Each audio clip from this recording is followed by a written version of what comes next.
Hello friends, welcome to study IQ. मैं मुकुल खरबंदा आज आपके साथ इस ऐसे राइटिंग या डिस्क्रिप्टिव आंसर राइटिंग की सीरीज में सेकंड वीडियो में कुछ और नए ऐसे के टॉपिक्स डिस्कस करूंगा। तो स्टार्ट करते हैं।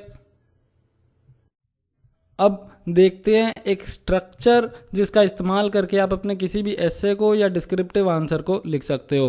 तो स्टार्ट करते टाइम सबसे पहले डेफिनेशन या फिर इंट्रोडक्शन ऑफ द टॉपिक। अगर वर्ड लिमिट कम है तो एक आध लाइन की डेफिनेशन लिख सकते हो, वरना थोड़ा सा टॉपिक को एक्सप्लेन या इंट्रोड्यूस कर सकते हो 3-4 लाइंस में। कुछ टॉपिक्स ऐसे होते हैं जिन पे डेफिनेशन लिखना बहुत मुश्किल हो जाता है। जैसे आज एक टॉपिक हम डिस्कस करेंगे, power sector reforms and challenges. अब इसमें ना तो आप पावर की डेफिनेशन लिख सकते हैं, ना सेक्टर की, ना रिफॉर्म्स की, ना चैलेंजेस की। कोई भी डेफिनेशन टॉपिक को ढंग से एक्सप्लेन नहीं करेगी। तो इसमें आपको पावर सेक्टर के बारे में ही 2-3 लाइन्स से अपने एसे को या आंसर को स्टार्ट करना पड़ेगा। और आपके पास कितनी इन्फॉर्मेशन है इस बात पे भी डिपेंड करेगा। अगर ज़्यादा इन्फॉर्मेशन है तो 3-4 लाइन्स में भी इंट्रोडक्शन लिख सकते हो, वरना एक लाइन में ही ख़त्म कर सकते हो। नेक्स्ट, एसे की बॉडी।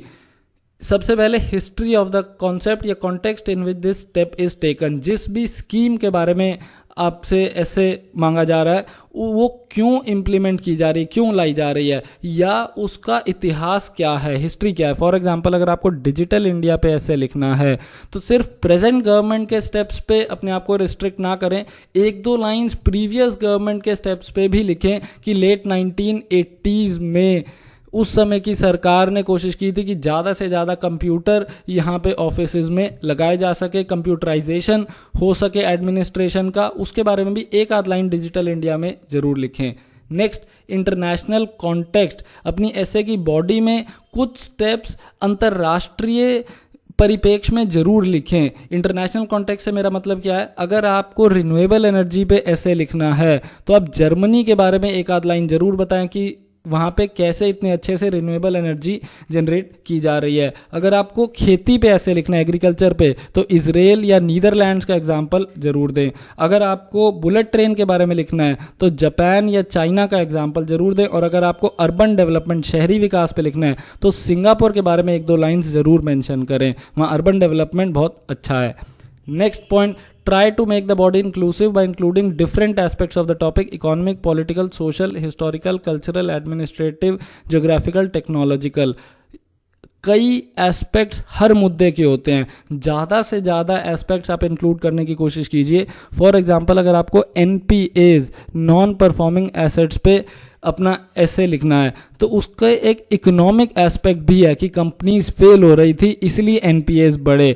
पॉलिटिकल एस्पेक्ट भी है कि पॉलिटिकल इंटरफेरेंस होता है लोन्स को देने में, वो एस्पेक्ट भी आप मेंशन कर सकते हो। सोशल एस्पेक्ट भी है कि बैंक्स को पुअर को, मार्जिनलाइज को लोन्स देने पड़ते हैं, खासतौर पे पब्लिक सेक्टर बैंक्स को प्रायोरिटी सेक्टर लेंडिंग के तहत एग्रीकल्चर को लोन्स देने पड़ते हैं, जिसमें से काफ़ी सारे वापस नहीं आते।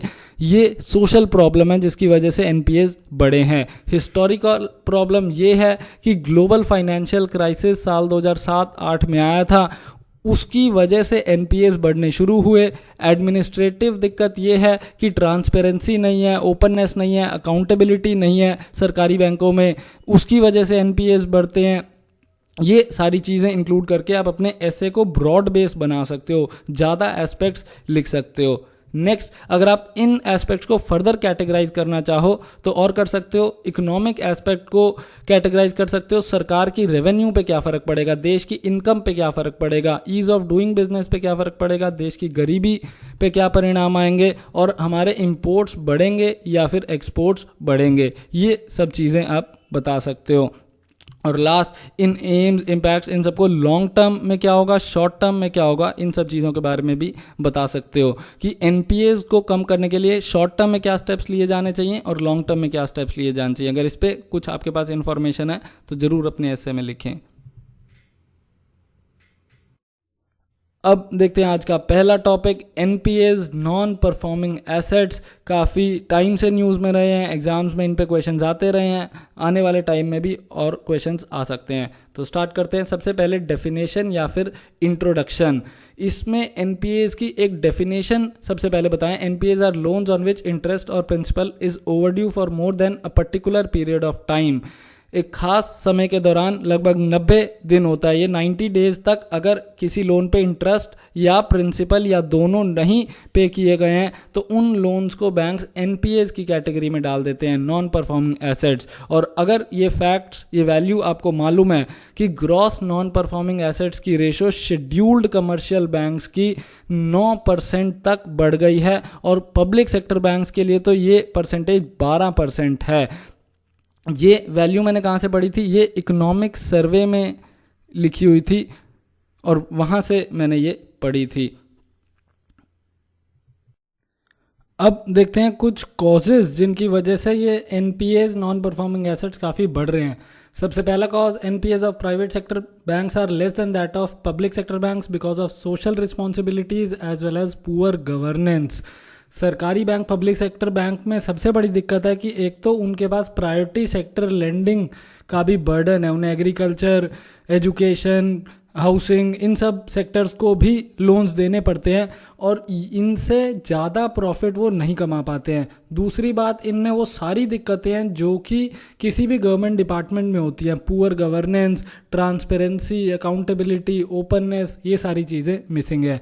नेक्स्ट, प्रोफेसर अरुण कुमार साहब ने एक राज्यसभा की टीवी डिबेट के दौरान कहा था, banks are expected to act counter cyclically, that is when the economy is not very well, banks are expected to lend large amounts।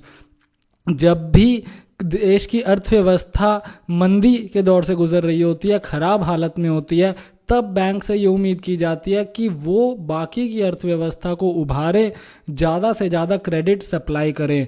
बाकी कंपनीज से ये उम्मीद की जाती है कि वो बूम के दौरान मुनाफा कमाएं, पर बैंक से ये उम्मीद की जाती है कि इकोनॉमी के बुरे दौर में वो ज़्यादा से ज़्यादा क्रेडिट प्रोवाइड करें। और जब मंदी के दौर में क्रेडिट दिया जाएगा तो काफ़ी चांसेस हैं कि उनमें से एक बड़ा हिस्सा बाद में वापस नहीं आएगा, नॉन परफॉर्मिंग एसेट्स की कैटेगरी में डाला जाएगा। Next, ever grinning of loans bye banks. Ever grinning का मतलब हमेशा हरा रखना। बैंक्स ने कंपनीज को लोन्स दिए, उनको वापस रीपे करे कंपनीज, इसीलिए बैंक्स ने उनको फर्दर लोन्स दे दिए। जब कंपनीज लोन नहीं चुका पाती तो उनको बार बार बैंक्स लोन देते रहे, एग्जिस्टिंग लोन्स की रीस्ट्रक्चरिंग करते रहे और जिस वजह से वो लोन्स कभी भी एनपीएस की कैटेगरी में नहीं आ पाए, नॉन परफॉर्मिंग एसेट्स की कैटेगरी में नहीं दिखाए गए, पर असली में तो उनको कभी ना कभी तो डूबना ही था और जैसे ही वो डूबे तो बैंकों की हालत खराब होने लगी। Next, legal issues. Most defaulters take the refuge under doctrine of limited liability. ये डॉक्ट्रिन ऑफ लिमिटेड लाइबिलिटी क्या है? जब भी आप कोई कंपनी खोलते हैं तो आपकी लाइबिलिटी अलग होती है और कंपनी की लाइबिलिटी अलग होती है। कंपनी के नाम पे जो सब उधार हैं वो आम तौर पे ऑर्डिनरीली, जनरली पर्सनल वेल्थ से नहीं निकाले जाते और ये सबसे बड़ी दिक्कत है। Next, frequent Amnesty schemes offered by RBI.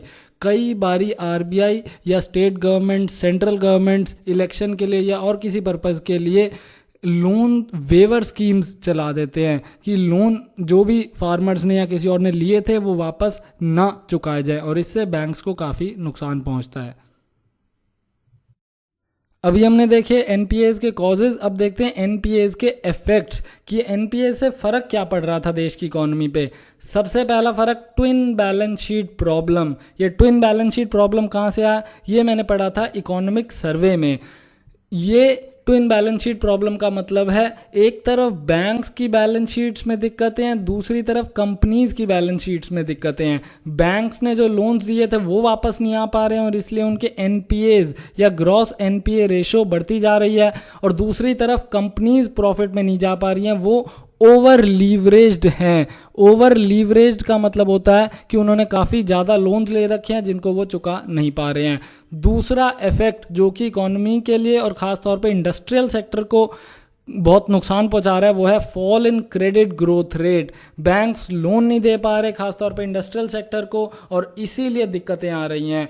GDP नहीं बढ़ पा रही है, IIP index of industrial production नहीं बढ़ पा रहा है और मेक इन इंडिया तब तक सक्सेसफुल नहीं होगा जब तक बैंक्स क्रेडिट आसानी से नहीं दे पाएंगे। इसलिए बैंक्स को अपनी बैलेंस शीट्स क्लियर करनी ही पड़ेंगी। अब देखते हैं कुछ स्टेप्स जो कि आरबीआई ने या पार्लियामेंट ने एनपीएस को घटाने के लिए लिए हैं। सबसे पहला सारफेसी एक्ट 2002 में लिया गया, फिर 2014 में 5/25 स्कीम जो कि आरबीआई ने इंट्रोड्यूस की, जिसमें सभी लोन्स को 20 से 25 साल तक एक्सटेंड करने का प्रोविज़न था और उनको हर 5 से 7 साल में रीफाइनेंस करना था। नेक्स्ट 2015 में स्ट्रैटेजिक डेट रीस्ट्रक्चरिंग, जिसमें अगर कोई कंपनी नहीं चल पा रही है उसके बोर्ड ऑफ डायरेक्टर से, तो उसमें बैंक्स के पास ऑप्शन था कि वो अपने लोन को 51% इक्विटी में कन्वर्ट कर सकते थे और उसकी ओनरशिप लेके किसी और को बेच सकते थे। नेक्स्ट एसेट क्वालिटी रिव्यू, जो कि आरबीआई ने ऑर्डर किया था और कहा था बैंक्स को कि आप अपने एसेट्स को अच्छे से क्लासिफाई कीजिए, रिव्यू कीजिए और ये बताइए कि कितने लोन्स डूबेंगे और कितने नहीं डूबेंगे, कौन से एनपीएस की कैटेगरी में आने चाहिए और कौन से नहीं आने चाहिए, क्लियरली बताइए ताकि क्लियर पिक्चर सामने आ सके। नेक्स्ट 2016 में sustainable structuring of stressed assets, जिसमें ये आइडेंटिफाई करना था कितना डेट सस्टेनेबल है, उसी की रीस्ट्रक्चरिंग की जाए, उसी के लिए वापस लोन अवेलेबल करवाए जाए। और लास्ट 2017 में इंसॉल्वेंसी एंड बैंकरप्सी कोड 2016। इन सभी को मैंने जल्दी जल्दी एक एक लाइन में बता दिया। अगर आप डिटेल में जानना चाहते हो तो इकोनॉमिक सर्वे के चैप्टर 4 की वीडियो मैंने बनाई थी, उसमें सभी स्टेप्स को डिटेल में बताया था और insolvency and bankruptcy code 2016 last time वाली वीडियो में एक्सप्लेन किया था पूरा। अब एनपीएस की प्रॉब्लम की हिस्ट्री, कॉजेज, डेफिनेशन, इफेक्ट्स सब कुछ देखने के बाद एक कंक्लूजन देना पड़ेगा अपने एस्से में और ये कंक्लूजन पॉजिटिव ही होना चाहिए। तो कंक्लूजन ये कि banks form the pivot of Indian financial sector, भारतीय वित्तीय सेक्टर का बिल्कुल केंद्र बिंदु हैं बैंक्स, बहुत इंपॉर्टेंट हैं बैंक्स इंडिया के लिए। The problem of NPAs has to be tackled soon so that banks continue to play their pivotal role in developing Indian economy. देश की अर्थव्यवस्था का विकास होता रहे, नई ऊंचाइयां छूता रहे, इसके लिए बैंक्स की हालत को सुधारना पड़ेगा और एनपीएस की प्रॉब्लम को तो टैकल करना ही पड़ेगा। अब देखते हैं second topic, make in India. काफ़ी इंपॉर्टेंट टॉपिक है और इस टॉपिक पे ऐसे लिखते टाइम मैं आपको एक और चीज़ समझाना चाहता हूँ कि आप अपने ऐसे की स्टार्टिंग एक कोट से भी कर सकते हैं। यहाँ पे मैंने कौन सा कोट इस्तेमाल किया, since the industrial revolution no country has become a major economy without becoming an industrial power. अगर आपको एक बड़ी आर्थिक महाशक्ति बनना है, मेजर इकोनॉमिक पावर या सुपर पावर बनना है, तो देश में इंडस्ट्रियलाइजेशन तो करना ही पड़ेगा, अपनी इंडस्ट्रियल पावर को डेवलप करना ही पड़ेगा। अब कोट के बाद आप डेफिनेशन या इंट्रोडक्शन लिख सकते हो। मैंने क्या चुना, it is a campaign that seeks to transform India into a major manufacturing hub. यहाँ पे मैंने कैंपेन वर्ड इंटेंशनली इस्तेमाल किया, स्कीम नहीं लिखा। स्कीम आमतौर पे हम उस गवर्नमेंट के एफर्ट के लिए इस्तेमाल करते हैं जिसमें कि गवर्नमेंट कुछ प्रोवाइड कर रही होती है और कुछ मकसद होता है। यहाँ पे मकसद तो है पर सिर्फ गवर्नमेंट नहीं, प्राइवेट सेक्टर, इंडिविजुअल्स सभी को अपना अपना कंट्रीब्यूशन देना है। गवर्नमेंट को इंफ्रास्ट्रक्चर बनाना है, फैक्ट्रीज लगानी है, प्राइवेट सेक्टर को इन्वेस्टमेंट करनी है, कंपनियों को निवेश करना है, इंडिविजुअल्स को एंटरप्रेन्योरशिप करनी है, स्टार्टअप्स स्टार्ट करने हैं और तभी मेक इन इंडिया आगे प्रमोट हो पाएगा, प्रॉस्पर हो पाएगा। इसलिए मैंने यहाँ पे वर्ड कैंपेन इस्तेमाल किया, स्कीम नहीं यूज़ किया। अब डेफिनेशन या इंट्रोडक्शन के बाद बॉडी, और बॉडी में सबसे पहले गोल्स, एम्स, क्या क्या मकसद हैं इस मेक इन इंडिया कैंपेन के। मैन्युफैक्चरिंग को प्रमोट करना तो है ही है, पर उसके अलावा इन्वेस्टमेंट को प्रमोट करना, कॉरपोरेट इन्वेस्टमेंट भी आए, फॉरेन डायरेक्ट इन्वेस्टमेंट भी आए, हर तरीके से इन्वेस्टमेंट को लाना है। दूसरी बात, इनोवेशन को प्रमोट करना। इनोवेशन जब तक नहीं होगा देश में, रिसर्च एंड डेवलपमेंट नहीं होगा, हम नई चीज़ें नहीं बनाएंगे। ऑटोमोबाइल इंडस्ट्री आए पर साथ ही साथ ऑटोमोबाइल में इनोवेशन भी हो। एनर्जी के लिए इन्वेस्टमेंट आए पर साथ ही साथ रिन्यूएबल एनर्जी में रिसर्च भी हो, इनोवेशन भी हो। इसीलिए यहाँ पे मैंने लिखा to foster innovation. Third goal जो कि मेक इन इंडिया का है, टू प्रमोट इंटेलेक्चुअल प्रॉपर्टी। अगर मैं कोई चीज़ इनोवेट करता हूँ तो मुझे उसका क्रेडिट भी मिलना चाहिए और इसीलिए make in India seeks to protect and promote intellectual property. Next, to promote skill development, जो कि जरूरी है। फैक्ट्रीज आप कितनी भी स्टार्ट कर लीजिए, उसमें स्किल्ड वर्कफोर्स नहीं होगी तो फैक्ट्री को चलाना मुश्किल है। और next, to promote manufacturing investment. अब देखते हैं कुछ स्टेप्स जो कि मेक इन इंडिया पे सरकार ने उठाए हैं। सबसे पहला, ईज़ ऑफ डूइंग बिजनेस को प्रमोट कर रही है सरकार। ईज़ ऑफ डूइंग बिजनेस में क्या क्या चीज़ें आती हैं, बिजनेस को स्टार्ट कैसे करना है, कंस्ट्रक्शन के परमिट्स कितने दिन में मिलेंगे, इलेक्ट्रिसिटी का कनेक्शन कैसे मिलेगा, एक्सपोर्ट्स कैसे करना है, ट्रेड अक्रॉस बॉर्डर्स कैसा होगा, ये सारी चीज़ें। Next, Indian brand equity foundation IBEF, ये एक ट्रस्ट है जो कि सरकार ने क्रिएट किया है, ministry of commerce and industry ने क्रिएट किया है।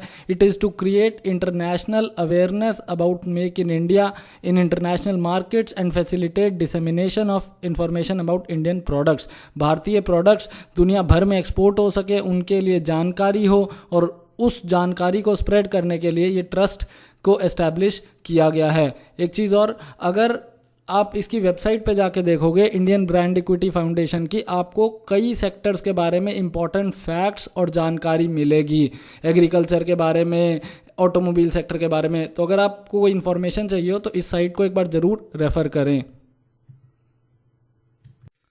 अब देखते हैं मेक इन इंडिया के एडवांटेजेस।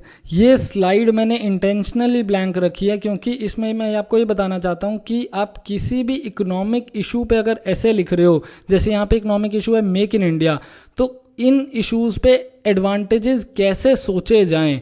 सबसे पहले आप देखिए किसी भी इकोनॉमी में स्टेक होल्डर्स कौन कौन होते हैं, किस किस की हिस्सेदारी होती है। गवर्नमेंट होती है, सोसाइटी होती है, इंडिविजुअल्स होते हैं या सिटीजन्स होते हैं, बैंकिंग सेक्टर होता है, RBI होता है, ये सब। गवर्नमेंट को मेक इन इंडिया से क्या फ़ायदा होगा, गवर्नमेंट को मिलेंगे टैक्सेस। अगर देश में तरक्की होगी, इंडस्ट्रियलाइजेशन होगा, ज़्यादा फैक्ट्रीज लगेंगी तो सरकार उनसे एक्साइज ड्यूटीज़ कमाएगी, कॉरपोरेशन टैक्स मिलेगा सरकार को। दूसरी बात, सोसाइटी को क्या मिलेगा, अगर इंडस्ट्रियलाइजेशन होगी, GDP ग्रो करेगी तो सोसाइटी में पॉवर्टी कम होगी, इलिटरेसी कम होगी, एजुकेशन के लिए ज़्यादा पैसा आएगा। इंडिविजुअल्स को क्या फ़ायदा होगा, इंडिविजुअल्स को उनकी सैलरीज मिलेंगी, एम्प्लॉयमेंट मिलेगा, जॉब्स मिलेंगी, ये सब चीज़ें। RBI को क्या मिलेगा, अगर मेक इन इंडिया प्रॉस्पर करता है, ज़्यादा से ज़्यादा फैक्ट्री लगी, ज़्यादा से ज़्यादा एक्सपोर्ट्स हुए तो RBI को मिलेगी फॉरेन एक्सचेंज। हमारे पास अभी लगभग $360 बिलियन के फॉरेन एक्सचेंज रिजर्व्स हैं। अगर हम और एक्सपोर्ट्स को प्रमोट कर पाए तो और ज़्यादा ये फॉरेन एक्सचेंज रिजर्व्स बढ़ेंगे। अब मेक इन इंडिया की डेफिनेशन, क्या क्या स्टेप्स लिए गए हैं, क्या क्या एडवांटेजेस होंगे, उन सब को देखने के बाद देखते हैं कुछ सजेशंस जो कि मेक इन इंडिया को आगे और बढ़ाने में हेल्पफुल हो सकते हैं। सबसे पहला स्टेप जो कि लिया जाना चाहिए वो है role of traditional heritage in make in India.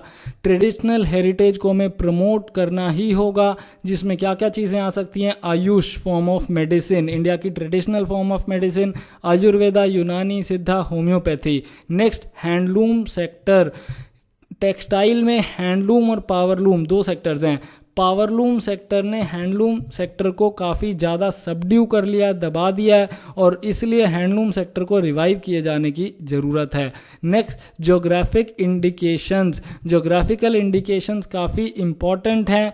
ये वो चीज़ें हैं जो कि इंडिया की कुछ खास जगहों पे मिलती हैं और इसीलिए उस जगह का टैग इस्तेमाल करती हैं। इसका सबसे आसान एग्जाम्पल दार्जिलिंग की चाय।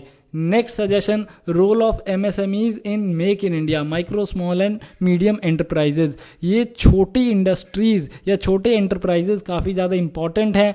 एग्रीकल्चर के बाद सेकंड लार्जेस्ट एम्प्लॉयर हैं इंडिया में ये MSMEs, तो इनको ज़रूर आगे बढ़ाना पड़ेगा अगर मेक इन इंडिया को सक्सेसफुल बनाना है। कुछ बड़ी इंडस्ट्रीज़ को प्रमोट करने से मेक इन इंडिया शायद ना हो, MSME से ज़रूर हो जाएगा। Third suggestion, role of infrastructure to make in India a success. Infrastructure किसी भी देश की लाइफलाइन होती है, जीवनदायिनी होती है। इंफ्रास्ट्रक्चर में सड़कें, power sector, railways, bullet train, airways, ये सारी चीज़ें आएंगी। Next, role of low interest rates in make in India a success. Credit cheaply और अफोर्डेबली अवेलेबल होना चाहिए इंडस्ट्रीज़ को, ताकि वो इन्वेस्टमेंट बढ़ा सकें। इसमें एक सबसे बड़ी दिक्कत आ रही है NPAs, जिनके बारे में अभी थोड़ी देर पहले हमने डिस्कस किया था। और last suggestion, negotiating free trade agreements with other countries. Free trade agreements अगर हम साइन कर लेंगे तो हमारा सामान दूसरे देश में आसानी से बेचा जा पाएगा, और जिससे हमारी इंडस्ट्रीज़ को फ़ायदा होगा। ऐसा ही फ़ायदा दूसरे देश की इंडस्ट्रीज़ को भी होगा, और दोनों को म्यूचुअल बेनिफिट हो सकता है। एक चीज़ बताता हूँ, इंडिया ने कई देशों से फ्री ट्रेड एग्रीमेंट्स साइन कर रखे हैं। 2 ऐसे इकोनॉमिक यूनिट्स हैं दुनिया के जिनसे कि हम नेगोशिएट कर रहे हैं फ्री ट्रेड एग्रीमेंट्स। सबसे पहला यूरोपियन यूनियन से, और दूसरा ऑस्ट्रेलिया से। ऑस्ट्रेलिया देश और यूरोपियन यूनियन, जो कि एक कमेटी है, एक ग्रुप है यूरोप के कुछ देशों का। अब देखते हैं मेक इन इंडिया पे conclusion. Make in India is a great step in the right direction. However, it has to be complemented by Make India, which involves development of infrastructure, expansion of education and health, and promotion of skills, among other things. अब देखिए, इसमें मैंने make in India की तारीफ की, पर उसके साथ साथ ही कुछ दिक्कतें बताते हुए कुछ सजेशंस दिए हैं कि इंफ्रास्ट्रक्चर में दिक्कत है, उसको डेवलप करना पड़ेगा, एजुकेशन हेल्थ सर्विसेज को एक्सपैंड करना पड़ेगा, स्किल्स को प्रमोट करना पड़ेगा, अमंग अदर थिंग्स। जब आपके पास चीज़ें ख़त्म हो जाए लिखने को, तो एटसेट्रा और अमंग अदर थिंग्स काफ़ी काम आ जाता है। अब देखते हैं नेक्स्ट टॉपिक, डिजिटल इंडिया। और डिजिटल इंडिया पे मेक इन इंडिया जैसा ही एक मिलता जुलता quote, no country has ever become great without embracing technology. Embrace का मतलब गले लगाना। टेक्नोलॉजी को गले लगाए बिना, तकनीक को साथ लेके चले बिना कोई भी देश बड़ा नहीं बन सकता। और ये किसने कहा? एनोनिमस, मुझे नहीं पता है किसने कहा। अब कोट के बाद introduction. Digital India is a campaign that seeks to utilize information technology for furthering the economic development and prosperity of the masses. Digital India एक कैंपेन है जो कि इंफॉर्मेशन टेक्नोलॉजी, IT सर्विसेज का इस्तेमाल करके देश में इकोनॉमिक डेवलपमेंट करवाना चाहता है और लोगों को प्रॉस्परस बनाना चाहता है, आगे बढ़ाना चाहता है, उनकी तरक्की करवाना चाहता है। अब इंट्रोडक्शन के बाद बॉडी ऐसे की, और बॉडी में 1-2 लाइंस हिस्ट्री लिख सकते हो आप डिजिटल इंडिया की, पिछली सरकारों ने क्या किया है।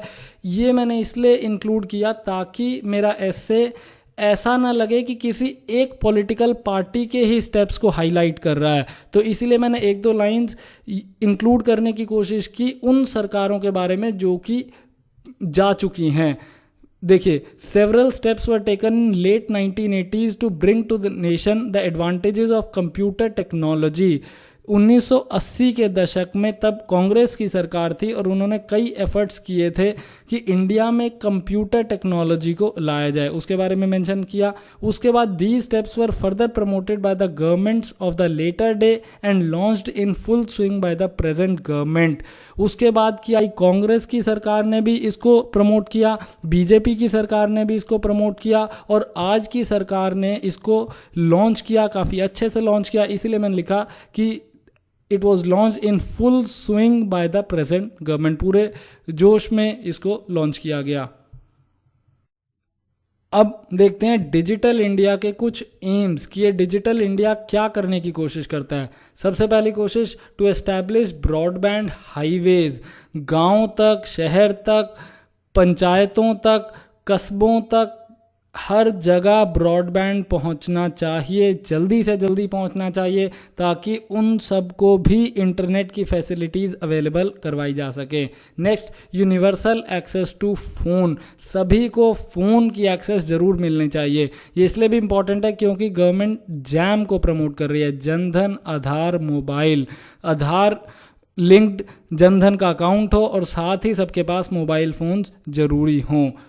Next, public internet access program. जो लोग घर पे कंप्यूटर या फ़ोन नहीं खरीद सकते उनको पब्लिक इंटरनेट की एक्सेस तो ज़रूर मिल जाए, और इसके लिए कॉमन सर्विसेज सेंटर्स खोलने की कोशिश की जा रही है हर जगह पे। Next, electronics manufacturing.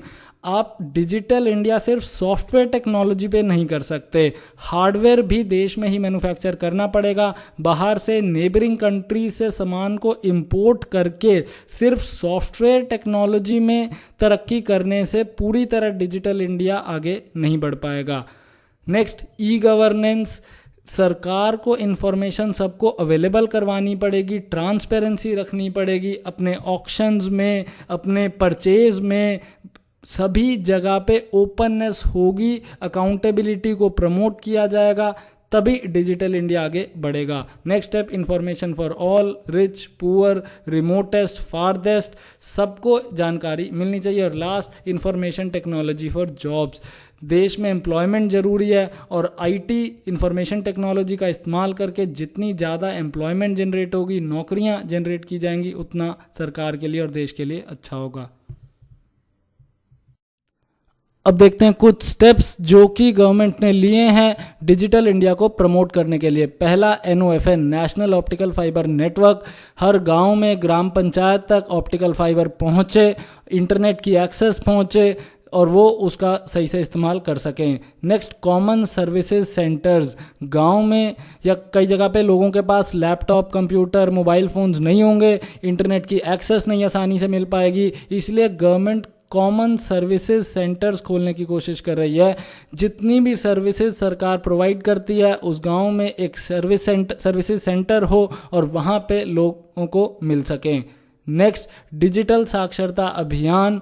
कितना ही हार्डवेयर बनाइए, सॉफ्टवेयर बनाइए, सर्विसेज सेंटर खोलिए, ऑप्टिकल फाइबर बिछाइए, अगर लोगों को समझ नहीं होगी, लोग कंप्यूटर नहीं चला पाएंगे, मोबाइल फ़ोन नहीं चला पाएंगे, इंटरनेट को एक्सेस नहीं कर पाएंगे, तो ये सब उतना प्रोडक्टिव नहीं होगा। लोगों में डिजिटल लिटरेसी को तो प्रमोट करना ही पड़ेगा। और लास्ट, पोर्टल्स।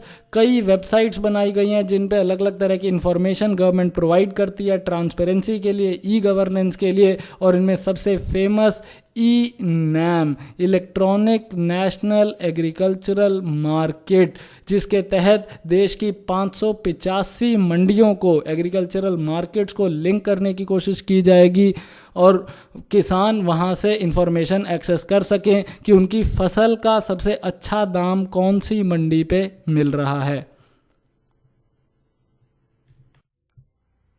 अब डिजिटल इंडिया पे ऐसे को ख़त्म करने के लिए उस पर कंक्लूजन या आगे का रास्ता हम सजेस्ट करेंगे। तो digital India is a great step but the efforts for digital education must be accelerated so that the fruits of digital India are enjoyed not just by a few but by all. Software technology बढ़ाइए, hardware technology बढ़ाइए, सारी technologies बढ़ाइए, पर ये सारी technology सिर्फ कुछ हाथों तक सीमित ना रहें, सभी तक पहुँचें। और इसके लिए डिजिटल एजुकेशन के लिए जो भी प्रयास किए जा रहे हैं, एफर्ट्स किए जा रहे हैं, उनको एक्सेलरेट किया जाना ज़रूरी है। अब देखते हैं आज का next topic, power sector challenges and reforms. ये टॉपिक आज के बाकी टॉपिक्स से थोड़ा सा डिफरेंट है। बाकी टॉपिक्स काफ़ी जनरल थे, make in India, digital India, ये एक पर्टिकुलर टॉपिक है। स्पेसिफिकली आपसे पावर सेक्टर के चैलेंजेस और रिफॉर्म्स के बारे में पूछा गया, क्या क्या दिक्कतें हैं जो कि पावर सेक्टर में और कैसे उन्हें सुधारा जा सकता है। अब इस टॉपिक में डेफिनेशन लिखना काफ़ी मुश्किल है, ना तो आप पावर की डेफिनेशन लिख सकते हैं, ना सेक्टर की, ना चैलेंजेस की और ना ही रिफॉर्म्स की। आपको एक दो लाइंस की इंट्रोडक्शन लिखनी पड़ेगी। और इंट्रोडक्शन क्या लिख सकते हैं, development of power sector is the key to any country's economic prosperity and social development. सामाजिक विकास के लिए, आर्थिक विकास के लिए पावर सेक्टर को बढ़ाना काफ़ी ज़रूरी है। But since long it has been plagued by a myriad of problems. कई समस्याएं हैं जो कि पावर सेक्टर को प्लेग करती रही हैं, परेशान करती रही हैं काफ़ी समय से। अब सीधा बॉडी पे आते हैं और बॉडी में चैलेंजेस जो कि हमसे पूछे गए थे। पहला चैलेंज, जनरेशन कैपेसिटी। जैसे जैसे पॉपुलेशन बढ़ रही है, जैसे जैसे इंडस्ट्रियलाइजेशन बढ़ रहा है, वैसे वैसे पावर जनरेशन कैपेसिटी को भी मल्टीप्लाई होना पड़ेगा। दूसरा चैलेंज, एक्सेसिबिलिटी। हम कितनी ही पावर जनरेट कर लें, पावर सब तक पहुंचानी पड़ेगी, बिजली हर गांव तक पहुंचानी पड़ेगी। तीसरा challenge, less share of renewable energy. ये एक क्वालिटेटिव चैलेंज है, क्वांटिटेटिव नहीं। जनरेशन कैपेसिटी एक क्वांटिटेटिव चैलेंज है कि हम ज़्यादा क्वांटिटी नहीं जनरेट कर पा रहे, पर जितनी भी कर रहे हैं उसमें रिन्यूएबल एनर्जी का शेयर काफ़ी कम है। काफ़ी कम सोलर एनर्जी, विंड से एनर्जी आती है। ज़्यादातर लगभग 70% थर्मल पावर प्लांट से देश में एनर्जी जनरेट की जाती है। Next challenge T&D losses. T&D losses का मतलब है ट्रांसमिशन एंड डिस्ट्रीब्यूशन लॉसेज। जब इलेक्ट्रिसिटी जनरेट हो जाती है, पावर जनरेट होने के बाद उसको डिस्ट्रीब्यूट किया जाना ज़रूरी होता है, घर घर तक पहुंचाना ज़रूरी होता है, और उस नेटवर्क में कई जगह लीकेजेस होती हैं। कुछ तो टेक्निकल दिक्कतें हैं कि हीट लॉस हो जाता है, और कुछ दिक्कतें ये हैं कि बहुत सारी पावर थेफ्ट में चली जाती है, चोरी में चली जाती है। रास्ते में लोग निकाल लेते हैं पर उसका बिल नहीं भरते हैं, मीटर के थ्रू पावर को नहीं लेते, सीधा तार के थ्रू ले लेते हैं। Next, populism and indiscriminate subsidies. Populism का मतलब कि कई पार्टियां और कई सरकारें सिर्फ अपने आप को प्रमोट करने के लिए किसी इकोनॉमिक लॉजिक के बिना पावर को फ्री में बांट देना चाहती हैं, सिर्फ इलेक्शन जीतने के लिए, और वो एक बड़ी दिक्कत है। पावर को सस्ते दरों पे देना, अगर आप सही में पावर की इंक्लूसिविटी बढ़ाना चाहते हैं कि सब तक पहुंचे तो कोई दिक्कत नहीं है, पर सिर्फ इलेक्शन जीतने के लिए पावर के दाम को कम करना या फ्री देना, ये काफ़ी बड़ी दिक्कत है। Next, limitation of infrastructure to supply power from power surplus states to power deficient states. कुछ स्टेट्स जो ज़्यादा जनरेट करती हैं वो उन स्टेट्स को नहीं दे पाती जो कि कम जनरेशन है जिन स्टेट्स में। Next, inefficiency of coal sector companies, काफ़ी दिक्कतें हैं। यूनियनाइज्ड गवर्नमेंट सेक्टर कंपनीज हैं, ट्रेड यूनियंस बनी हुई हैं, वो ढंग से काम नहीं होने देती, वो सारी दिक्कतें। और last, mounting losses of discoms. Distribution companies जिनको हम डिस्कॉम्स कहते हैं, उनके नुकसान काफ़ी ज़्यादा बढ़ रहे हैं, उनका घाटा बढ़ रहा है। हालांकि इसके लिए एक स्कीम भी लॉन्च की गई है, उदय, उज्ज्वल डिस्कॉम एश्योरेंस योजना।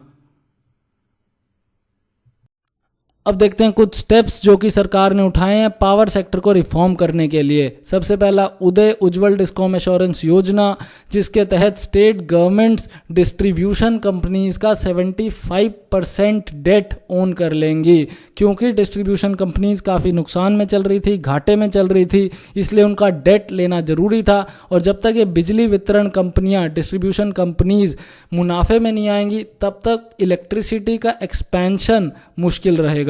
नेक्स्ट स्कीम, दीनदयाल उपाध्याय ग्राम ज्योति योजना, हर गांव तक बिजली पहुंचानी है इस स्कीम के थ्रू। नेक्स्ट, उजाला स्कीम, उन्नत ज्योति बाय अफोर्डेबल एलईडीज के दाम कम से कम हो ताकि इनको प्रमोट किया जा सके। ये बिजली भी सेव करती हैं, एफिशिएंट होती हैं। Next, national energy efficient agricultural pumps program, agricultural pumps जो कि एफिशिएंट है उनको बांटा जाए। ऐसे ही नेक्स्ट है national energy efficient fan program. Last, renewable purchase obligation, ये इंपॉर्टेंट है, इसको समझिए। सरकार ये ऑर्डर देती है कि जो भी डिस्ट्रीब्यूशन कंपनी या कोई और बिजली खरीद रहा है उसका एक हिस्सा रिन्यूएबल एनर्जी का होना ही चाहिए, इसलिए इसको कहते हैं renewable purchase obligation. National tariff policy was amended in 2011 to prescribe solar specific renewable purchase obligation be increased from a minimum of 0.25% to 3%। Renewable purchase obligation को 0.25% से 3% तक बढ़ाया जाए 10 साल के अंदर अंदर। अब देखते हैं इस एसे का कंक्लूजन या वे फॉरवर्ड, आगे का रास्ता क्या होना चाहिए। और आगे का रास्ता ये होना चाहिए कि electricity is in concurrent list and therefore the union and states must coordinate to reform the power sector.